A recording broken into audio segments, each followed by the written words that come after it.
are driven by cutting edge technologies, and the cutting edge technologies are driven by artificial intelligence. So you can see what a sequential futuristic roadmap is being laid by this budget.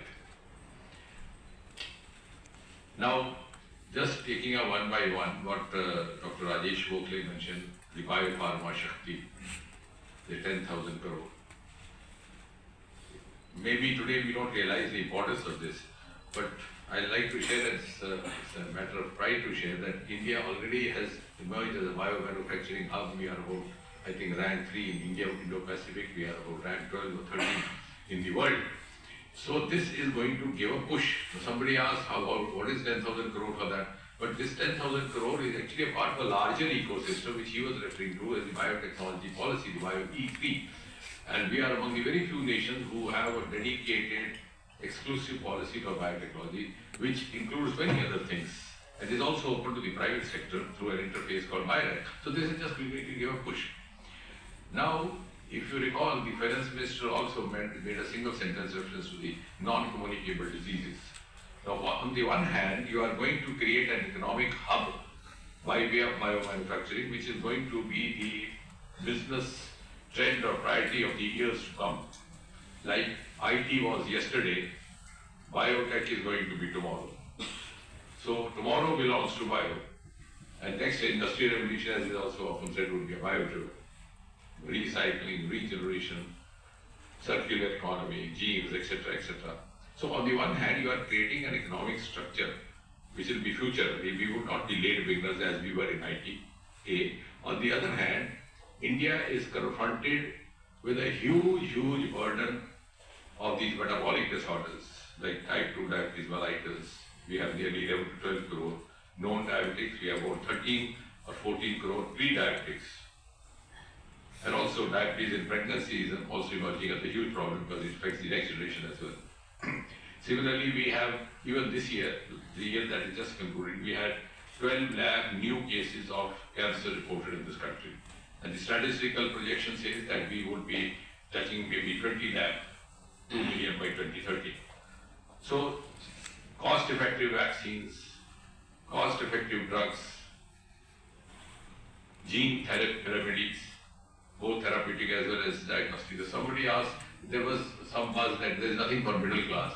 No, this precisely is for the middle class. Actually, we need to understand because our mindset has got into that state. मेरे हाथ में 5 रुपए आएंगे नहीं यार, मेरी salary में बढ़ा के नहीं बढ़ा. So, but this is a long-term benefit which is going to be of much larger scale and multiple times more.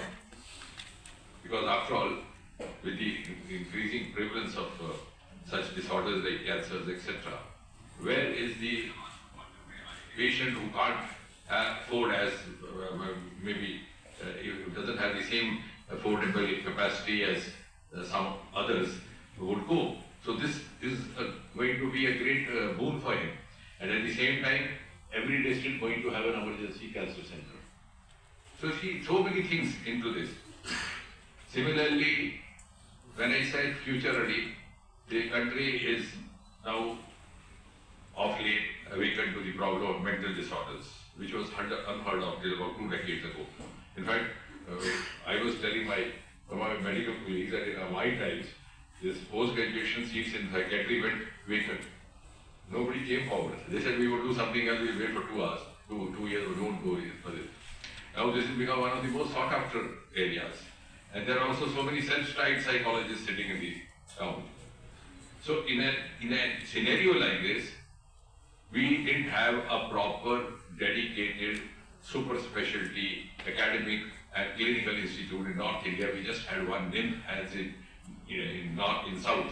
So we are now coming up with 2 of these in North India as well.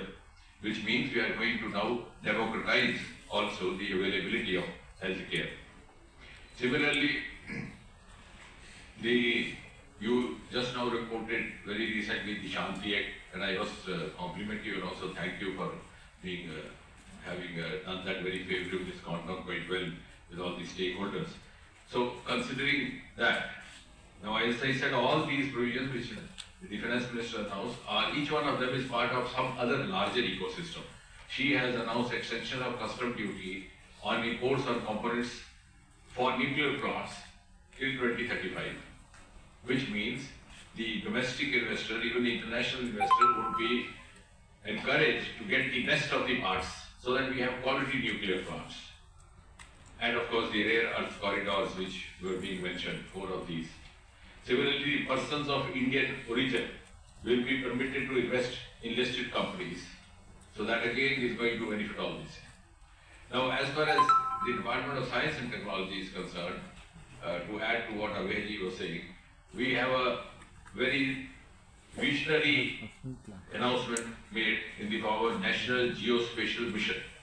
Now, how this has a larger impact is when I say that this country is now increasingly confronted with the issue of rapid urbanization happening. And some of our projections say that by 2030 there will be a huge amount of urbanization in most of the country, turning from rural to urban.